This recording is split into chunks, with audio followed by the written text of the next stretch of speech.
America Israel ఎరణకు మధ్య వారు సెగ Visakha steel ప్లాంట్కు తగిలింది. ఇక విశాఖ స్టీల్ ప్లాంట్కు లిక్విడ్ పెట్రోలియం గ్యాస్ కొరత ఏర్పడింది. విశాఖ స్టీల్ ప్లాంట్ రోజుకు 12 టన్నుల లిక్విడ్ పెట్రోలియం గ్యాస్ వినియోగిస్తోంది.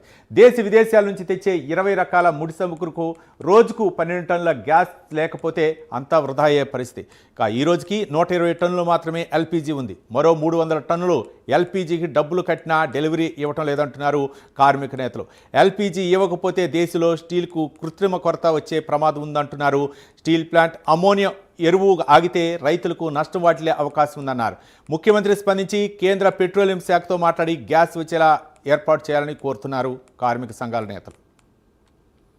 ఈరోజు ప్రపంచంలో అమెరికా, ఇజ్రాయెల్, ఇరాన్ మధ్య జరుగుతున్న యుద్ధం, ఆ సెగ భారతదేశం విశాఖపట్నం స్టీల్ ప్లాంట్ కూడా తగిలింది. విశాఖపట్నం స్టీల్ ప్లాంట్ డైలీ 12 టన్నుల లిక్విడ్ పెట్రోలియం గ్యాస్ వాడుతూ ఉంటుంది. విశాఖపట్నం స్టీల్ ప్లాంట్ సుమారు 20 రకాల ముడి సరుకులు వివిధ రాష్ట్రాల నుంచి, వివిధ దేశాల నుంచి తీసుకొచ్చి నిరంతరం 360 రోజులు కూడా ఉత్పత్తి చేసే స్టీల్ ప్లాంట్లో కేవలం 12 టన్నుల ఎల్పీజీ లేకపోతే మొత్తం దేశ విదేశాల నుంచి తీసుకొచ్చినటువంటి రా మెటీరియల్తో చేసే ప్రాసెస్, వేల మంది ఇన్వాల్వ్ అయిన కార్మికులు పనిచేసే ఈ ప్రాసెస్ మొత్తం అంతా కూడా ఆగిపోయే పరిస్థితి ఏర్పడుతూ ఉంది. విశాఖపట్నం స్టీల్ ప్లాంట్లో ఎల్పీజీ ఈ రోజు కేవలం 120 టన్నులు మాత్రమే ఉన్నది. ఈ 120 టన్నులు 10 రోజులు మాత్రమే సరిపోతుంది. ఇంకో 300 టన్నులకి ఆల్రెడీ డబ్బులు కట్టి లైన్లో ఉన్నప్పటికీ కూడా ఇవ్వడానికి నిరాకరిస్తూ ఉన్నారు.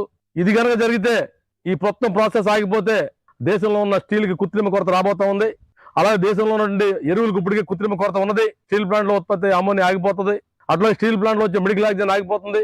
అలా బై ప్రొడక్ట్స్ కూడా అన్ని కూడా ఆగిపోయేందుకు అవకాశం ఉంది. కాబట్టి వెంటనే ముఖ్యమంత్రి గారు కలవ చేసుకుని కేంద్ర పెట్రోలియం శాఖ మంత్రి గారి మీద ఒత్తిడి తీసుకురావాలని, తద్వారా విశాఖపట్నం స్టీల్ ప్లాంట్ ఇది కూడా మార్చి మాసంలో టర్నోవర్ పెంచుకునే దిశలో, లాభాలు పోయే దిశలో ఉన్నది. ఫిబ్రవరి నెలలో 34 కోట్ల రూపాయలు నగదు లాభాలు వచ్చినాయి.